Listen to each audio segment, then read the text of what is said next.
হে everyone, good evening. তো আজকে reception আছে, তোমরা জানো। তো রিসেপশান ব্লগ দেখার জন্য ফুল ব্লগটা দেখো, কেমন লাগবে না লাগবে তোমরা অবশ্যই কমেন্ট করো। তো দেখো আমি এখন বসে রয়েছি, আমার কোনো কাজ বাজ নেই। আর তোমাদের সানি এখন ঘুমাচ্ছে। ও ঘুমানোর আগে আমি একটু রেডি সেডি হব, তারপরে ওকে রেডি করবো, নাহলে একটুও সাজতে গুজতে দেয় না, খুবই বিরক্ত করে তোমাদের সানি, জানো তো। তাহলে চলো রেডি হয়ে একবারে তোমাদের সামনে আসি। তো গাইজ দেখো, আমরা বেরিয়ে গেছি। আমাদেরকে পিক আপ করতে এসেছিলো আমার বাড়ির সামনে দিয়ে এই 4 চাকাটা। যেহেতু এটা বিয়েবাড়ির জন্যই ভাড়া করা হয়েছে, কে কোথায় থাকবে না থাকবে সেখান দিয়েই পিক আপ করতে হবে। তো দেখো আমি সেজে গুজে বসে রয়েছি। আমাকে কেমন লাগছে বলো। আজকে রেড কালারের শাড়ি পরেছি।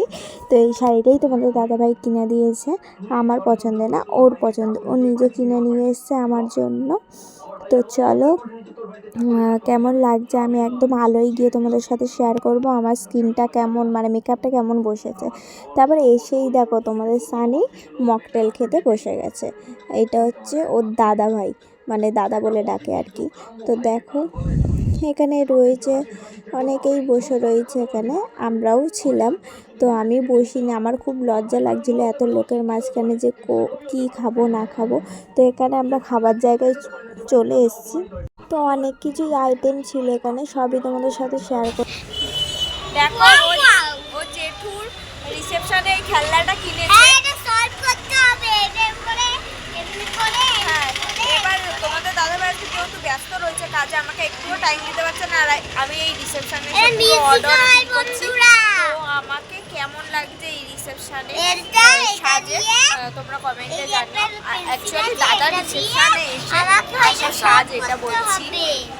তো ডেকোরেশনটা তোমাদের সাথে শেয়ার করলাম। তো দেখো ওখানে দাদা বৌদির আর কি ম্যারেড বোর্ড লাগানো রয়েছে। তো এইখানটা এইভাবে সাজিয়েছে ফুল দিয়ে। তো এইখানে একটা গেট সাজিয়েছে, চলো গেটটা তোমাদের দেখাই। আর এখানে তো তোমাদের সানি আর এই যে বন্ধু ও দাদা ভাই মিলে খেলছে, বন্ধু পাতি নিয়েছে। এখানে এসে উদীপ আর সুস্মিতার বোর্ড লাগিয়েছে ম্যারেড। তো এখানে একটা দেখো গেট লাগিয়েছে, নিচেও একটা গেট আছে। তো কেমন লাগছে অবশ্যই বলো। তো এখান দিয়েও নামা যায়, ওখান দিয়েও নামা যায়, দুই পাশ দিয়েও নামা ওঠা যায়। তো দেখো এখানে হচ্ছে সিধা এসে এই বাই দিকের রুমটায় হচ্ছে দাদা বৌদি বসেছিল। এখানে অনেক ফটো শুটিং হয়েছিলো, যেহেতু মেয়ের বাড়িতে অনেক অনেক লোক এসেছিলো। তো এখন এখানটা ফাঁকা দেখছো ঠিকই, কিন্তু ওরা খাওয়া দাওয়া করতে গেছে মেয়ের বাড়ির লোক। তো এইদিকে হচ্ছে খাওয়া দাওয়ার জায়গা, এখানে পানের স্টল রয়েছে, অনেক অনেক স্টল বসেছে। এখানে ফুচকা স্টলও বসেছিল, কফি স্টল বসেছিল, চিকেন পকোড়া স্টল বসেছিল, অনেক অনেক আর তোমাদের সানি এখানে জেঠুর বিয়ে রিসেপশনের পান খাবে বলে এসে, তো এমন পান খেয়েছে দাঁতে ঢুকে গিয়ে দাঁত ব্যথা করছে। তো দেখো শেষ পর্যন্ত আমাদের খাওয়া দাওয়া হয়ে গেছে। তারপর ওই খাবারগুলো বেঁচেছিলো 50 জনের মতো। তো আমি এখন একটু আইসক্রিম খেয়ে নিচ্ছি, আর এখানে দাদা বৌদির ফটো শুটিং হচ্ছে দুইজন কাপালের। তো দেখো এখানে তোমাদের সানিও দেখছে, কি বলবো, ক্যামেরাম্যানগুলো খুব বিরক্ত করছে, ঠিক করে দেখতে দিচ্ছে না সানিকে। ওর জন্য একবার এই দিক যাচ্ছে ওই দিক যাচ্ছে, যেহেতু ওর বিয়ের সময়ও তো এরকম করবে, এর জন্য এখন দিয়ে সব দেখে রেডি হয়ে নিচ্ছে যে আমার বিয়ের সময়ও এরকম হবে। তো যাই হোক, জেঠু আর জেঠির কাপাল আর কি ফটোশ্যুট দেখছে। আর দেখো ফুলসজ্জার খাট আমরা সাজিয়েছি, আমরা 3 জন, এখানে 2 জন আমি একজন, 3 জন মিলে সাজিয়েছি ফুলসজ্জার খাট। দেখো ফুলসজ্জার খাটটা কেমন হয়েছে অবশ্যই কমেন্ট করো।